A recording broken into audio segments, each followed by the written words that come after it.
bien? Todo bien. Perfecto, pues bienvenidos a todos, todas y todes.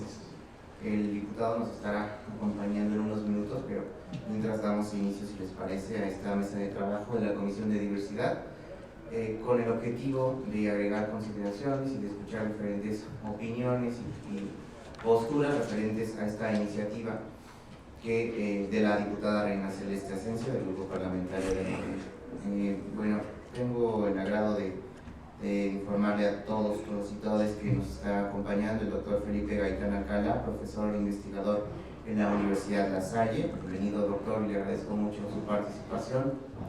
Y del colectivo Teresa Cepeda y Ahumada, un colectivo que es especialista en temas de laicidad y derechos humanos, a Miguel Ángel Aguilar Arriola, a Eric Eduardo Rodríguez Ballesteros y Eduardo Andrade Madrigal. Además de CEDIP, nos acompañan también el licenciado Martín García, quien elaboró las consideraciones, la opinión técnico-jurídica de esta iniciativa que fue turnada a la comisión para dictamen de opinión. Le agradezco, maestro, también le agradezco mucho su compañía y participación en esta mesa de trabajo, igual personal de la Comisión de Diversidad, y pronto les digo se estará integrando el diputado Varela, secretario de la Comisión de Diversidad. En nombre de mi diputada, la diputada Salma López Luna, les agradezco mucho y les ofrezco una disculpa por no poder acompañarnos, pero fue citada por temas jurisdiccionales en el Tribunal Electoral. Me permitiré iniciar la mesa compartiendo una opinión que nos hizo llegar de la Cátedra Benito Juárez de Laicidad, la directora, la coordinadora de esta cátedra, la doctora María del Pilar González Barreda, a quien le agradecemos sobremanera su acompañamiento. Lamentablemente por motivos de agenda no pudo hacerlo de vía virtual o presencial, pero nos envió una opinión que ya estamos recibiendo y que si les parece igual estaremos compartiendo en pantalla a la vez que le doy lectura. Está dirigida a la presidenta de la comisión y dice lo siguiente: con relación a la iniciativa con proyecto de decreto por el que se reforma el artículo 149 ter del Código Penal Federal, suscrita por la diputada Reina Celeste Asensio Ortega, me permito manifestar lo siguiente.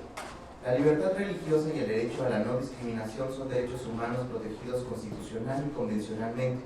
La Corte Interamericana de Derechos Humanos ha establecido que la orientación sexual y la identidad de género de las personas son categorías especialmente protegidas por la Convención Americana, por lo que ninguna norma, decisión o práctica de derecho interno, sea por parte de autoridades estatales o por particulares, puede disminuir o restringir de modo alguno los derechos de una persona a partir de su orientación sexual.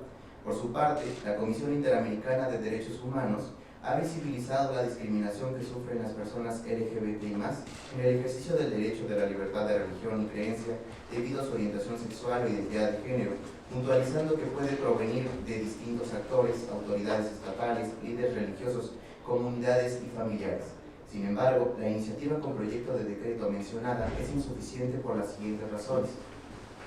La Ley Federal para prevenir y erradicar la discriminación tiene como objeto prevenir y eliminar todas las formas de discriminación que se ejercen contra cualquier persona en los términos del artículo 1 de la Constitución Política de los Estados Unidos Mexicanos, así como promover la igualdad de oportunidades y de trato.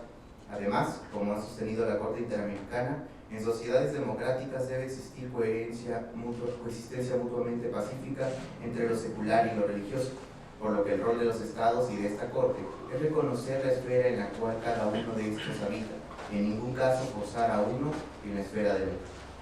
La separación Iglesia-Estado es un principio constitucionalmente protegido por el artículo 40. Esta separación no implica que las asociaciones religiosas estén exentas de respetar los derechos humanos de las personas, tal como señala el artículo 1 de la Ley de Asociaciones Religiosas y Culto Público. Las comisiones religiosas no eximen en ningún caso de cumplimiento de las leyes del país. Nadie podrá alegar motivos religiosos para evadir las responsabilidades y obligaciones prescritas en las leyes.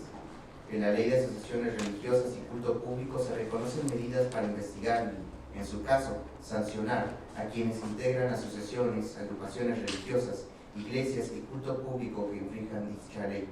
Por lo que, desde una perspectiva sistemática del marco jurídico mexicano, existen medidas normativas para investigar y sancionar la discriminación que afecte o vulnere a cualquier persona de la población LGBT+, en el ejercicio de su derecho a la libertad de convicciones éticas, de conciencia y de religión.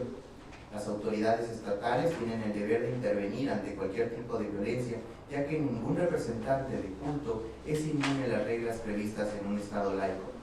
Debido a lo anterior, se recomienda que una iniciativa en esta materia tome en cuenta los estándares interamericanos relacionados con la libertad religiosa, la existencia de normas jurídicas vigentes en México que prohíben la discriminación en contra de la población LGBT+, y, principalmente, promueve el acercamiento con esta población en México para reconocer las barreras a las que se enfrentan en el tema que interesa esta iniciativa. Promover la inserción de sanciones penales, es decir, partir de una visión punitivista del derecho sin tomar en cuenta la diversidad de la vivencia del fenómeno religioso en México, la inclusión y alianzas que se construyen desde múltiples sectores, podría favorecer a la polarización en comunidades en donde hay grandes avances en la protección de la diversidad comunitaria. Deseo que los argumentos anteriores sean de utilidad. Doctora María del Pilar González Barrera, coordinadora de la Cátedra Extraordinaria Benito Juárez sobre laicidad, a la cual le enviamos nuestro más profundo agradecimiento por su participación a esta mesa de trabajo. A continuación me gustaría ceder el uso de la voz al doctor Felipe Gaitán Alcalá para que nos comparta sus opiniones. Doctor, no sé si le sea necesario compartir pantalla o tan solo... No, voy a comentar. Muchísimas gracias. En general, primero agradezco esta invitación a poder participar en esta discusión sobre esta propuesta respecto a la discriminación de las personas en los templos, y hablo de las personas en general porque esto se repite, pero más énfasis con el tema de la comunidad de la diversidad sexual, que me parece que es importante señalarlo. Y quisiera notar algunas cosas que me parecen importantes. Ya lo decía mi colega Pilar sobre el tema de la laicidad. El tema de la laicidad implica en primer lugar el respeto a las libertades, y las libertades tienen que ver con diferente, no solamente la libertad de culto, sino también la libertad religiosa, la libertad de conciencia, la libertad de participación, la libertad de información. Y en este caso creo que el tema, tenemos todavía un pendiente, lo dejaría para la Cámara de Diputados, precisamente la reforma a la ley de asociaciones religiosas, porque esta reforma, este artículo también va a impactar o impacta directamente a la ley de asociaciones religiosas, en el cual se sigue todavía pendiente en esta agenda, ¿no? Y quisiera empezar con esto. En primer lugar, la laicidad implica la gestión del espacio público. Implica no entrar en el espacio privado en muchos sentidos hasta que no se vuelva un tema del espacio público, y hay que tomar en cuenta que los lugares de culto son espacios públicos, y por lo tanto los templos o los centros donde se llevan los cultos en teoría son objeto de la gestión de la federación. Entonces, para empezar, es un espacio público, no es un espacio privativo de las organizaciones religiosas, sino que tiene esta importancia. Y ya directamente en ese sentido, yo lo que me gustaría comentar respecto a la ley son algunas cosas, a la propuesta, son algunas cosas muy puntuales que he venido anotando, que precisamente es en esta primera idea. Cuando hablamos de esta discriminación en los templos o actos de culto público, yo nomás haría una anotación que me parece importante. No todos los lugares son templos, aclaro, porque eso es en clave católica. Entonces, hay lugares donde se llevan servicios religiosos, y no todos los actos de culto público siempre son de manera colectiva. Es decir, hay altares, uno puede verlo en la calle, hay altares que se colocan, que se llevan ciertas actividades y generan discriminación contra diferentes personas que se acercan. Y en ese sentido también tenemos que aclarar que no solamente son templos o actos, son lugares donde se lleva culto público o donde se ofrecen servicios religiosos. De entrada, eso cambiaría muchísimo porque abriría el espectro a tener una mayor capacidad de poder incidir contra esta discriminación. El segundo punto que me interesa a mí señalar es el tema de las AR y las AC. Me refiero a las asociaciones religiosas y asociaciones civiles. No todas las comunidades religiosas están registradas como asociaciones religiosas. Muchas de ellas funcionan como asociaciones civiles. Si uno solamente las deja como AR, queda invisibilizado esta discriminación porque no son AR, son AC. Y en este caso no todos son ministros de culto, también en una nota ustedes lo pusieron así, aquellos que son ministros de culto. Hay ciertas comunidades que no se reconocen como ministros de culto, tienen otra denominación, pero entonces habría que abrirlo al tema de la representación o al tema del organizador, una figura jurídica que permita también sancionar a estos, porque en ese sentido muchos se van a escapar por ese camino. Y otro punto que me parece importante, en el texto, en la iniciativa que se presenta, se hace énfasis sobre todo en la libertad de culto. Habría que hacer énfasis también en las otras libertades, es decir, no solamente la libertad de culto. Te lo digo porque muchas iglesias, organizaciones, comunidades religiosas, lo que van a decir, frente a la libertad de culto está la libertad religiosa. ¿Sí? Y la libertad religiosa, te van a decir las iglesias, la libertad religiosa yo la ejerzo en términos de aceptar o rechazar a quien llega a mi lugar. La libertad religiosa no es de las organizaciones, es de las personas que ejercen su creencia, su práctica, su pertenencia. Entonces habría que abrirlo no solamente a la libertad de culto, sino garantizar la libertad religiosa, pero también la libertad de participación, la libertad de pertenecer, la libertad. Un poco lo que vendría siendo este marco de la laicidad, se habla de las libertades laicas, donde la libertad de culto es un punto, pero esta es una pequeña trampa de la libertad religiosa que precisamente muchas organizaciones están utilizando para decir, en mi libertad religiosa, yo como organización decido quién entra y quién no entra. Y eso creo que es una pequeña trampa que tenemos, que la ley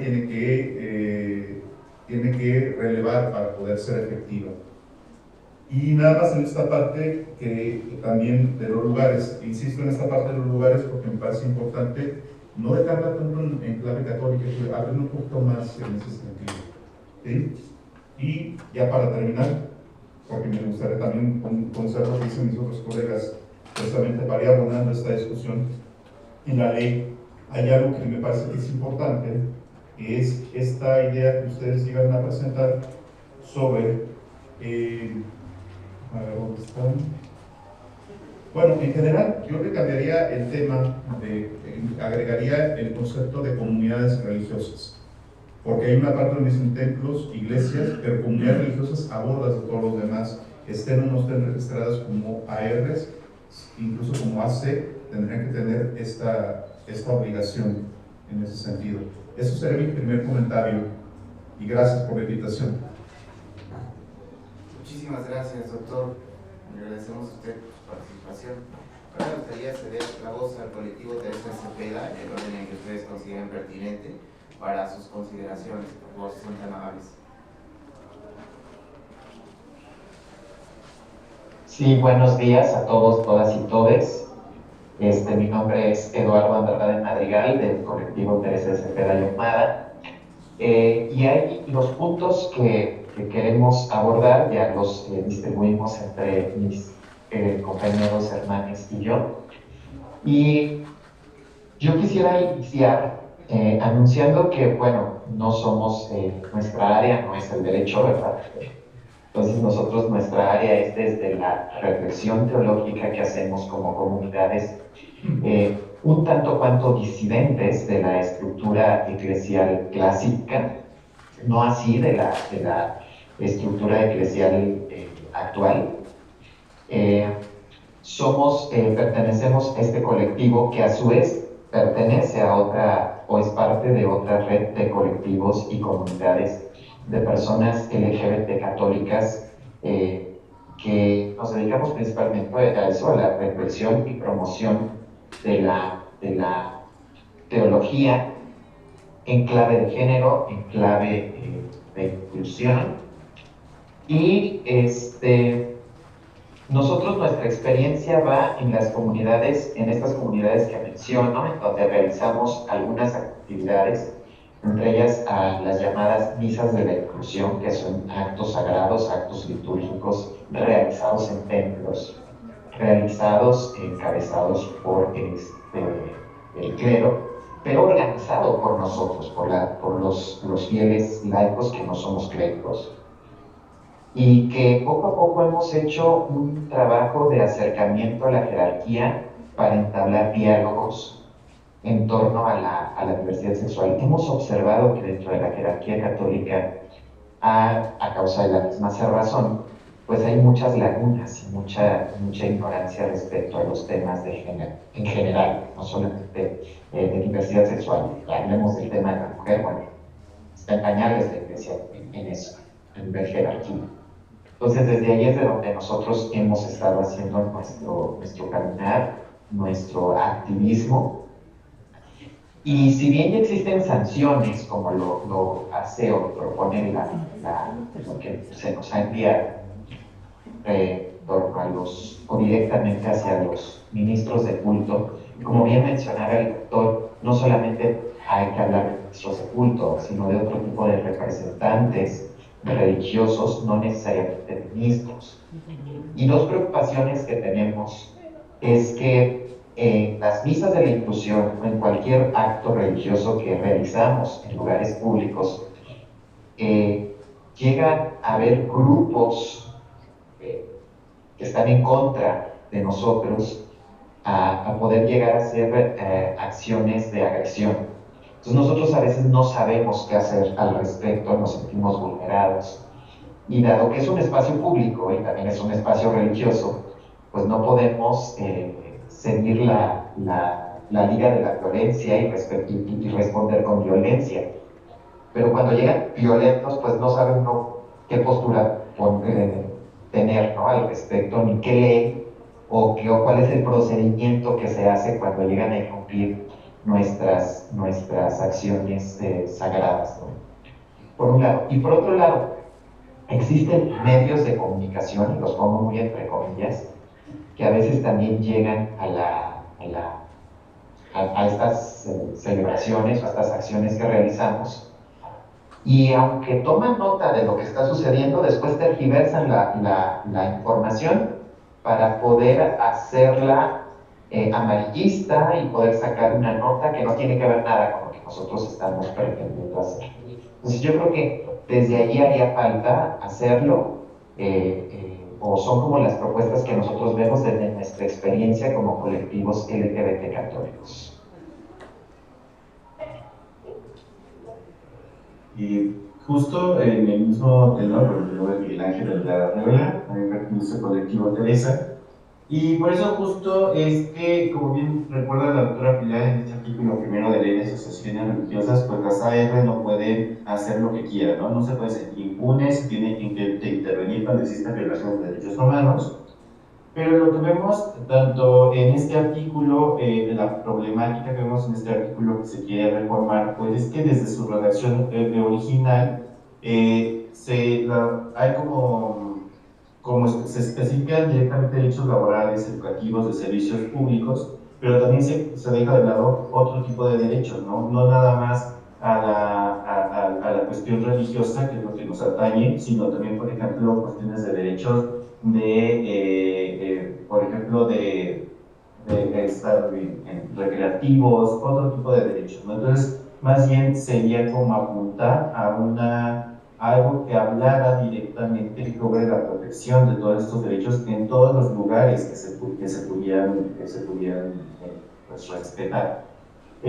Otra cosa que también ya lo apuntaba el doctor Felipe Guetta, y nosotros también lo habíamos apuntado, es qué pasa con estas asociaciones religiosas que no están dadas de alta como tales, sino como asociaciones civiles, y que hacen eventos, a veces muchas veces supuestamente culturales o educativos, pero en los cuales se esparcen discursos de odio o de discriminación.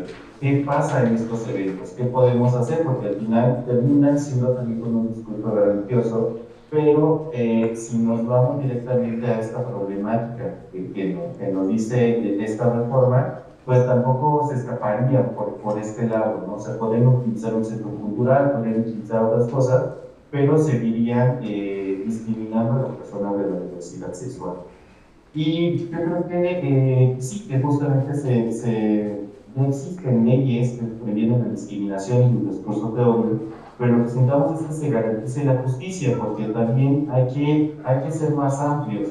No nada más es sancionar a los nichos del culto, sino regular todas estas asociaciones de fieles pues, que tienen alguna cuestión ahí más conservadora o más violenta, en este caso, instituciones de inspiración religiosa como escuelas, hospitales, casas hogar. Eso es lo que se necesitaría, es más amplio cuando hablamos del fenómeno religioso y del fenómeno de las asociaciones religiosas.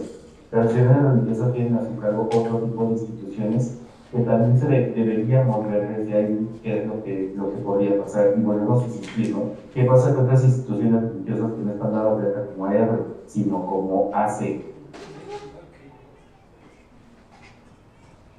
Finalmente, y concluyendo, a propósito de lo que nos han antecedido Eduardo y Miguel, y curiosamente también en una línea semejante a la del doctor Gaitán, es oportuna la reforma.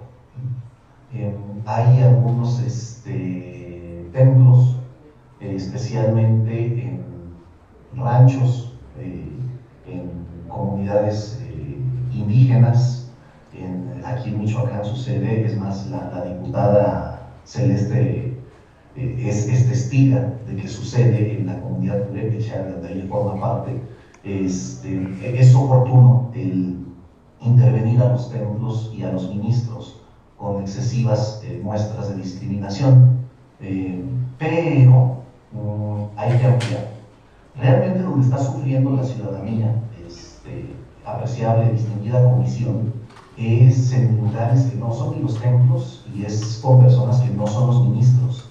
Curiosamente, me parece que al menos en la dimensión católica, la Iglesia ha aprendido muy bien de malas experiencias a ser prudente, y los ministros también han aprendido a ser prudentes, públicamente, porque siempre se cuecen otro tipo de conspiraciones para azuzar a otros organismos simpatizantes, ¿no? ¿Dónde están sufriendo las personas? Con otros civiles, más que con ministros. La población LGBTIQ+ está sufriendo en hospitales de inspiración cristiana, cuando son trabajadores, a los clientes por supuesto que no se les hacen de emoción. Están sufriendo en las escuelas de inspiración cristiana, con los clientes, perdón, con los trabajadores. Con los clientes también se ponen un tanto consecuentes.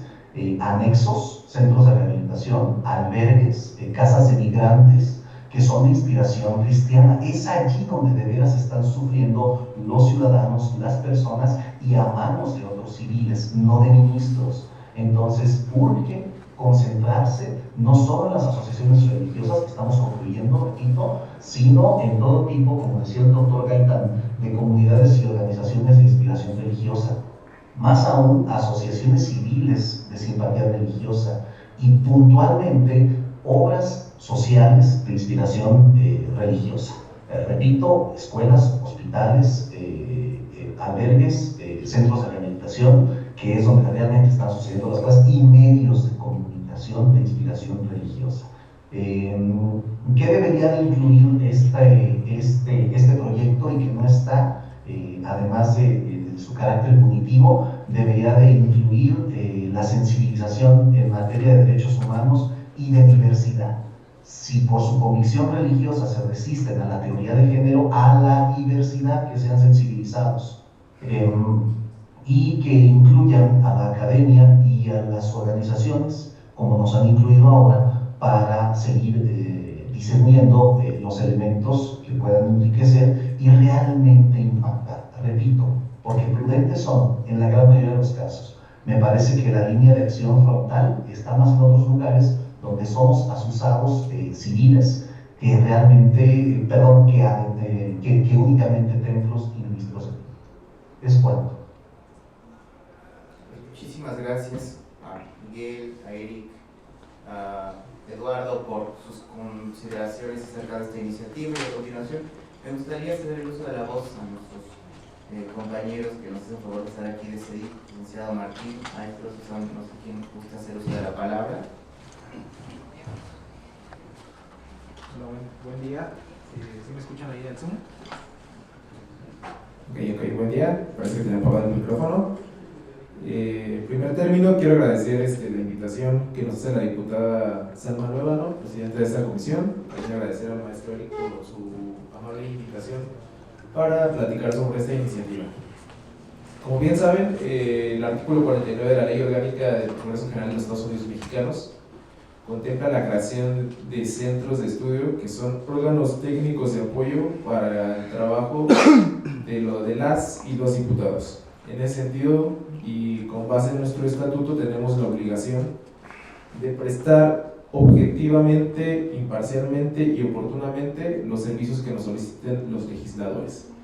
En este caso nos turnaron la iniciativa de la diputada Reina Celeste Centro Ortega, que pretende adicionar el artículo 149 ter del Código Penal Federal,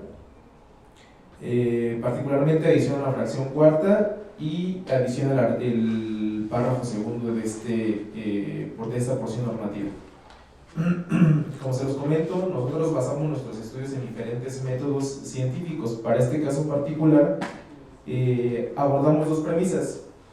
Partimos de que el objetivo principal de la propuesta de la iniciante es tipificar la conducta de negar el acceso o permanencia en un templo o a un acto religioso de culto público por razones de origen, pertenencia étnica o nacional, raza, color de piel, lengua, género, sexo, preferencia sexual, edad, estado civil, origen nacional o social, condición social o económica, condición de salud, embarazo, opiniones políticas o cualquiera de otra índole que atente contra la dignidad humana o anule o menoscabe los derechos y libertades de las personas.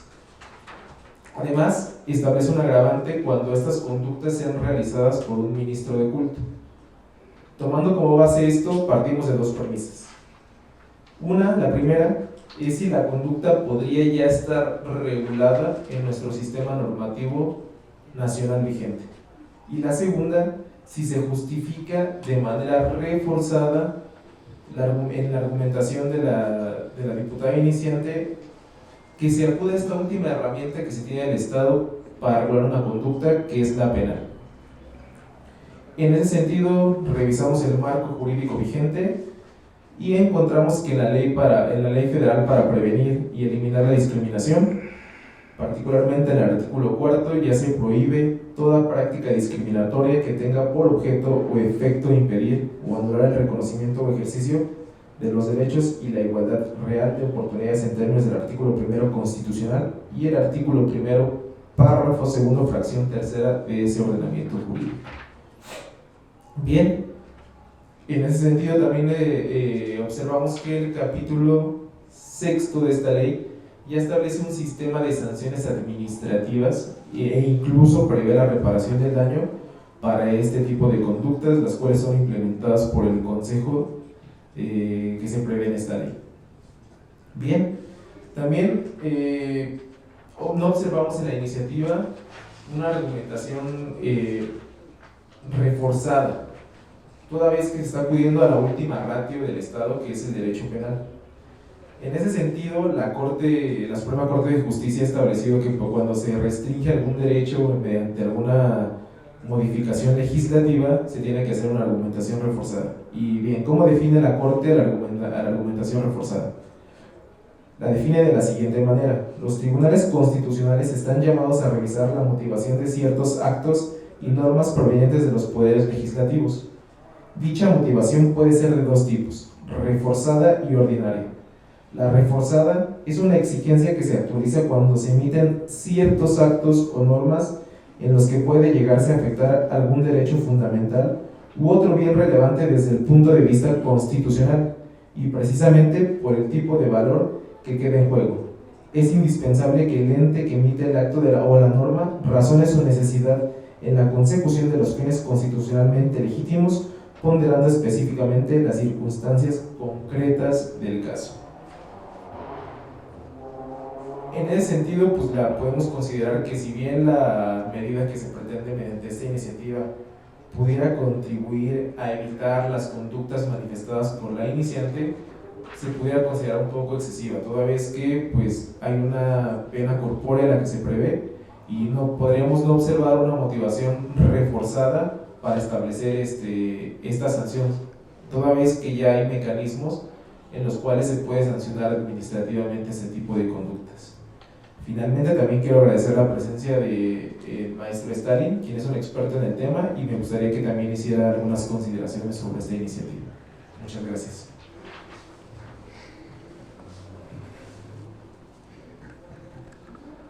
Muchas gracias, buenos días. Una de las razones que nos llevaron a considerar que que la medida propuesta podría ser excesiva tiene que ver con que el artículo 149 ter del Código Penal Federal, al analizarlo, encontramos que actualmente está enfocado en discriminación generada por autoridades públicas en contra de personas ciudadanas.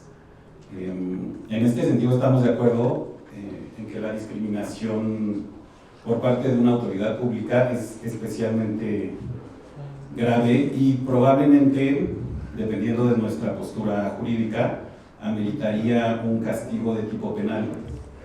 No estamos tan de acuerdo con que en el caso de una persona, pues digamos, privada, una persona representante de una asociación religiosa en este caso, puede estar en el mismo nivel. Este mismo criterio también proviene de la interpretación que hicimos, como dijo Martín, del marco legal. Por ejemplo, el artículo 130 constitucional. Bueno, en primer lugar, recordar que la libertad religiosa, al igual que el derecho a la no discriminación, es una de las categorías sospechosas de discriminación y protegida por el primero constitucional. En este caso nos estamos enfrentando en algún sentido a la discusión entre dos derechos fundamentales, y por eso creemos que debemos de ser especialmente cuidadosos. Sobre el marco normativo, decía que el artículo 130 constitucional, que es justamente el que establece la reserva legal para la ley de asociaciones religiosas, cuenta con una serie de principios, entre ellos, un momento, estoy en el 115.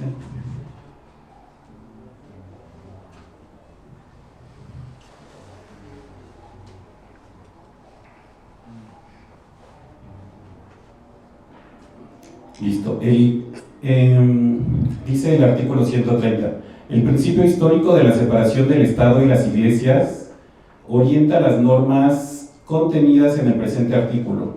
Las iglesias y demás agrupaciones religiosas se sujetarán a la ley. En este caso nos referimos a la ley de asociaciones religiosas, pero también a la Constitución.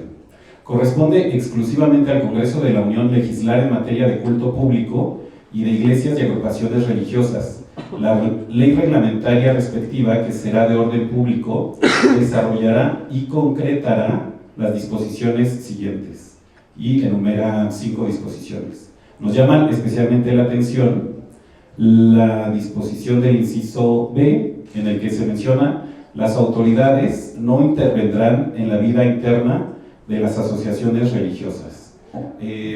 La Suprema Corte, la verdad es que no ha entrado al fondo de este tipo de temas. Sin embargo, en convenios internacionales, en particular en el Pacto Internacional de Derechos Humanos, se reconoce que los estados pueden limitar las libertades religiosas, lo que sería un poco como en este caso, cuando se estén violando derechos fundamentales. Sin embargo, desde la doctrina, hay juristas, en particular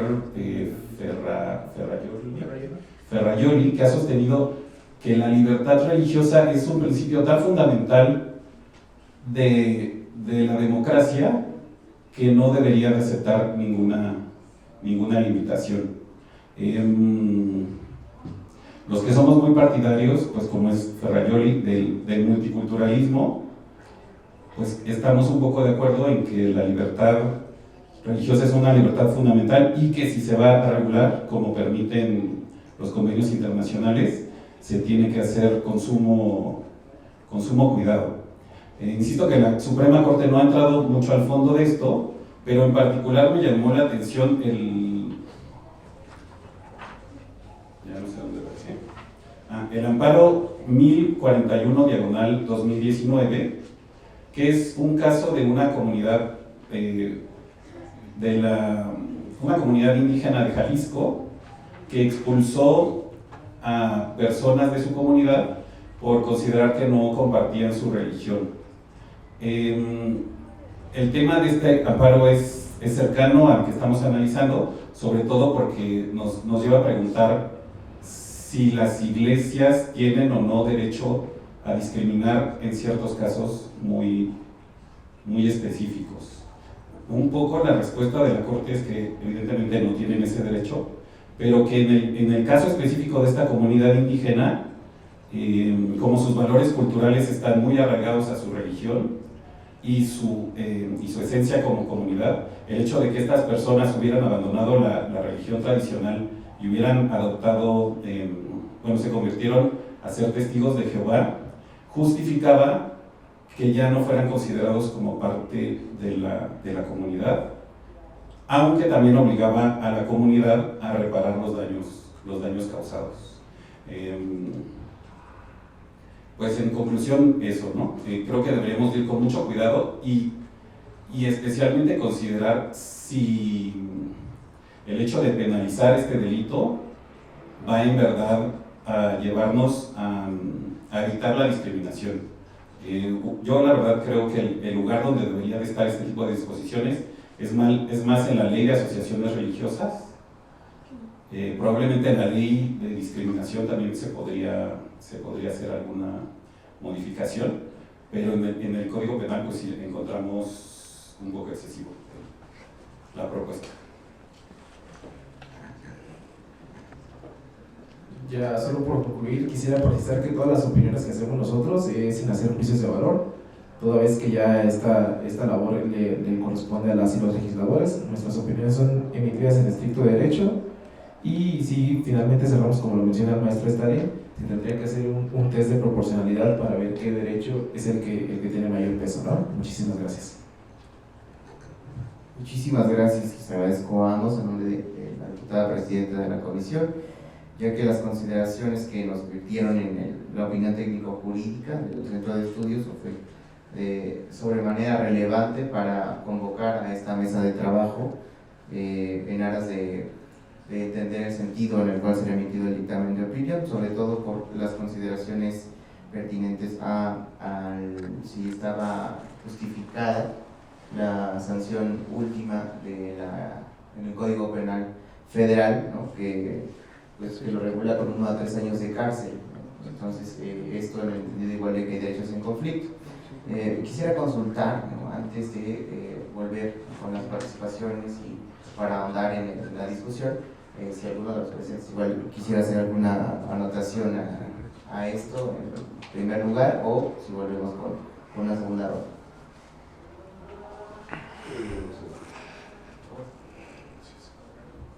Hola, ¿qué tal? Muy buenas tardes, yo soy Fran Ramírez, asesor legislativo del diputado Víctor Gloria Morelos López. Por el momento vengo un poco atrasado para llegar aquí, pero está presente. Pero por eso estoy para hablar en su lugar por este momento.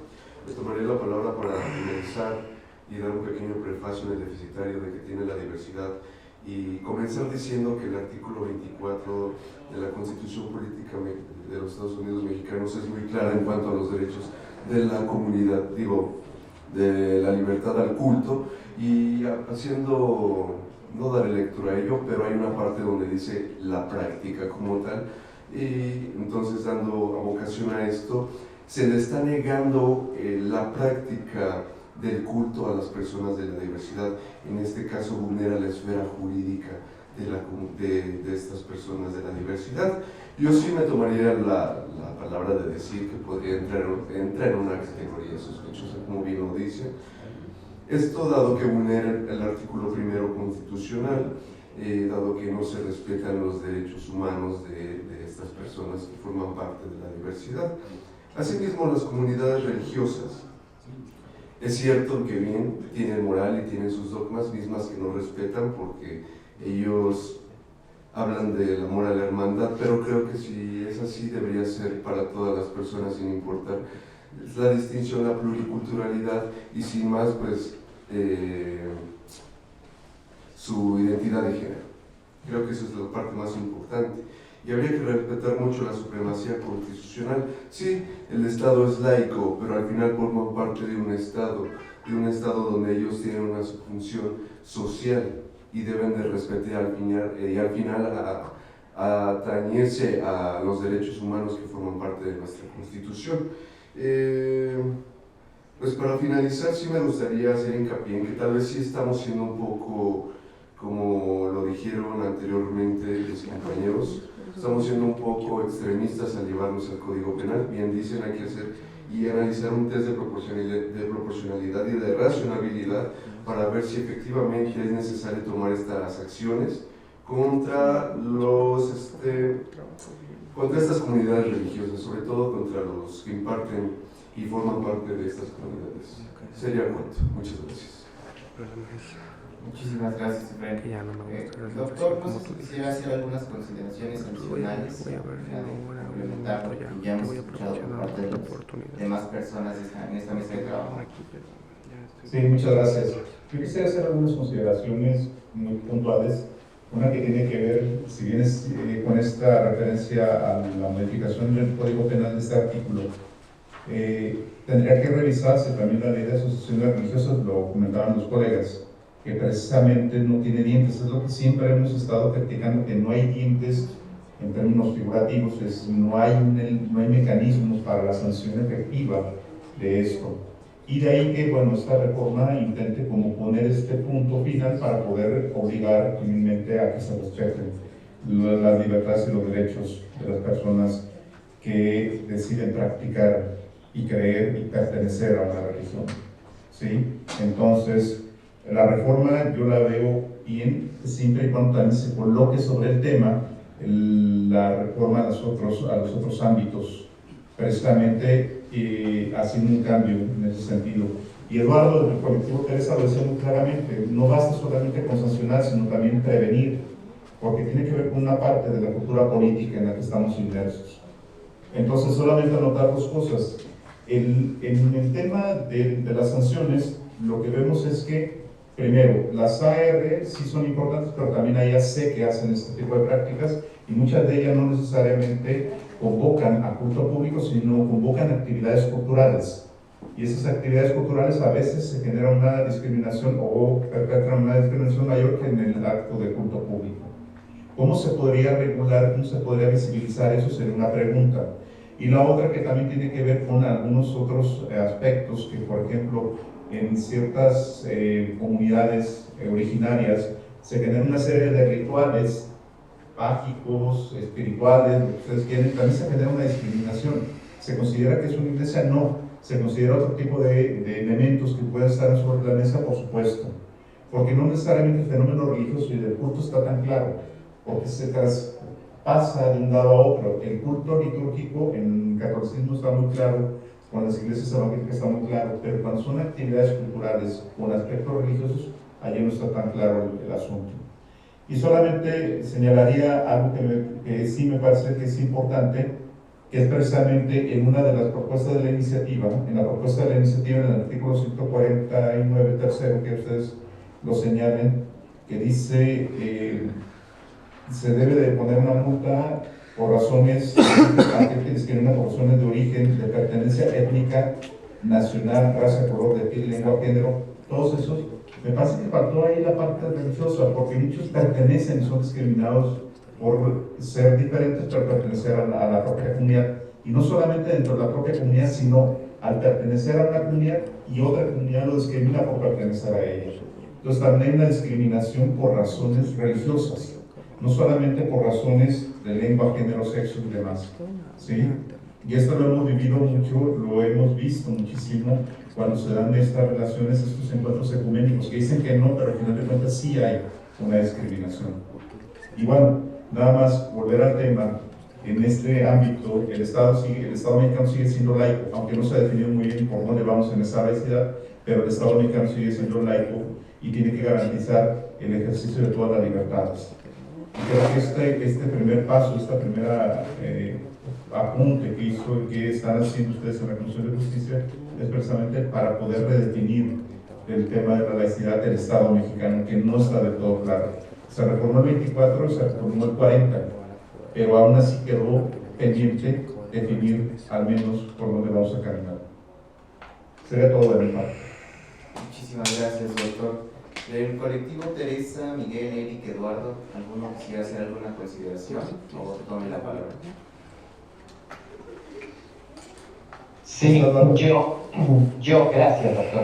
Para abonar justamente lo que dice el doctor, nosotros, desde el colectivo Teresa y todas nuestras comunidades hermanas, hemos experimentado más exclusión y discriminación por parte de la comunidad LGBTIQ+, por el hecho de ser personas practicantes del catolicismo, que incluso de la comunidad católica por razón de nuestras identidades y orientaciones de género. O sea, solo es un comentario para iluminar un poquito más este diálogo. Muchas gracias.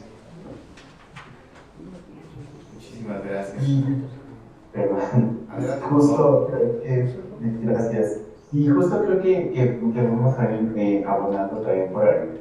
Bien lo dice el doctor Felipe Gaitán, es necesario también que se hable de la libertad religiosa o libertad de conciencia, entendiendo también que dentro de las mismas religiones, las escrituras religiosas, existen disidencias.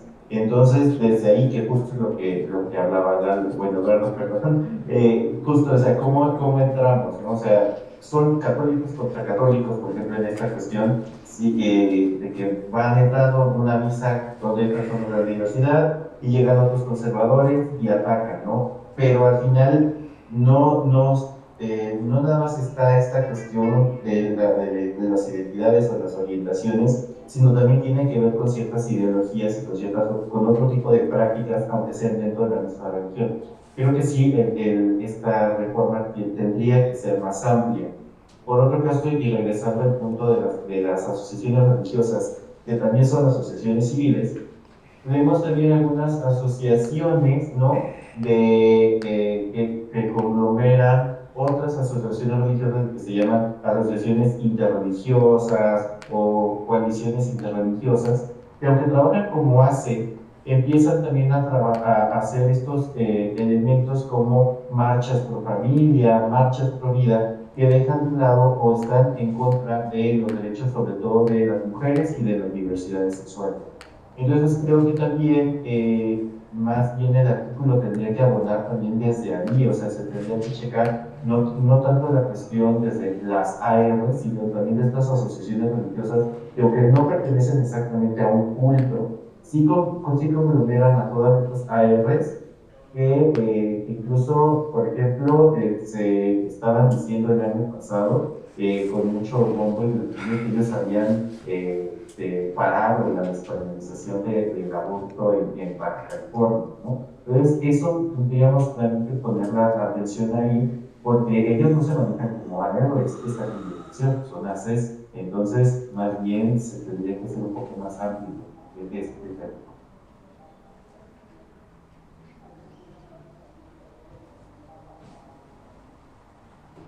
De acuerdo, muchas gracias. ¿Alguien más que nos acompañe? ¿Alguna otra consideración? Una cosa muy rápida. Gracias. A este respecto, nada más quería mencionar que la Suprema Corte ha un poco entrado en este tema también y ha dicho que una asociación religiosa no solamente lo es porque tenga el registro ante la Secretaría de Gobernación, sino que en caso de que practique cultos religiosos, se le considera legalmente, para efectos prácticos, como una asociación religiosa. En ese sentido, sí estaría protegido, pero sí siempre es preferible ser más claros en la redacción, estamos de acuerdo. Ya finalmente yo solamente comentaría que al momento de la dictaminación de esta iniciativa sí se debe observar lo que dice el Mestroni, ¿no? Que el derecho penal y sus principios están al servicio de la libertad. Por lo tanto, se debe observar tres elementos principales, que es la idoneidad de la medida, su necesidad y su proporcionalidad. Solamente sería eso. Muchísimas gracias, maestro. Esencial. Pero, señor diputado, ¿alguna otra consideración? ¿Todo bien? ¿Hay alguna consideración? ¿No? Muy bien. Bueno, a mí nada más me gustaría añadir que para la determinación de opinión de esta iniciativa, Igual estamos considerando la libertad de expresión como una variable, ¿no?, anexa que agrega a la conversación, sobre todo por las consideraciones que ha tenido la Corte Interamericana de Derechos Humanos referente a las extralimitaciones del derecho a la libertad de expresión y también a casos particulares que se han desahogado, por ejemplo, uno en España, en donde una asociación LGBT metió un recurso ante los discursos homofóbicos de un líder de culto católico, en donde argumentaba que pues, ser homosexual era una condena al infierno.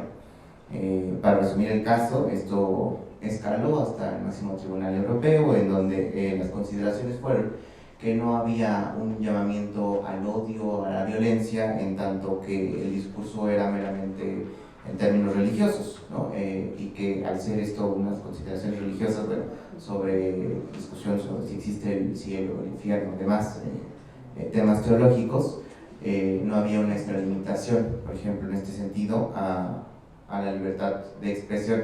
Ese tipo de consideraciones nos hacen desde la oficina de la diputada Salma dudar de la idoneidad de esta medida, sobre todo en el Código Penal Federal, dado que hay vías administrativas que sancionan, justo como lo pone la Corte Interamericana de Derechos Humanos, diciendo que el abuso de la libertad de expresión no puede ser objeto de medidas de control preventivo, sino fundamento de responsabilidad para quien lo haya cometido.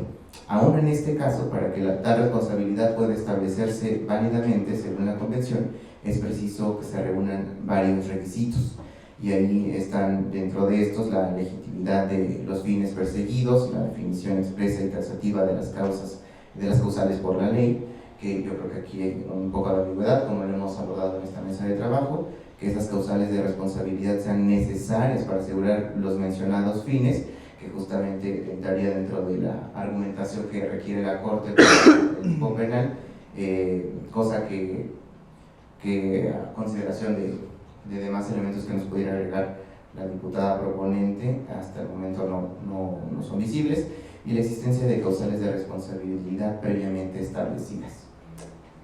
Sin más, no sé si alguien más de quienes nos hacen el favor y el honor de acompañarnos de manera virtual quisiera agregar alguna otra consideración. No viendo quién, de manera presencial, alguien. Pues les agradezco en nombre de la diputada Salma Lévano, presidenta de la comisión, y estoy seguro que de todas las diputaciones, el diputado Varela, su presencia, su acompañamiento, las consideraciones, igual sobremanera a la doctora María, que nos hizo el favor de ponernos en contacto con ustedes, quienes nos han abonado muchísimo esta discusión. Perfectamente. Diputado, damos la bienvenida al diputado Víctor Gabriel Varela, secretario de la Comisión de Diversidad. Vamos desahogando ya las consideraciones, diputados. Si nos quisiera dirigir un mensaje de cierre.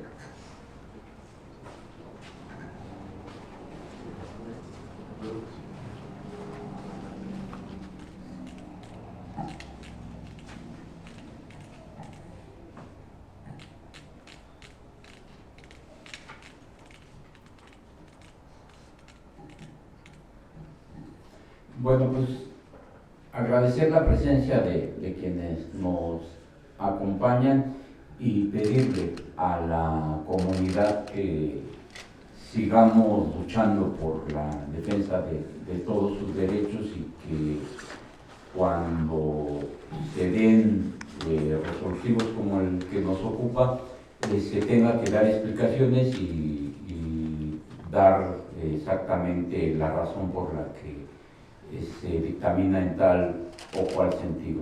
Agradezco la invitación y sabemos que vamos a seguir trabajando, que estamos en muy buenas manos con la presidencia de esta comisión en manos de la compañera Salma. Les agradezco y estamos atentos.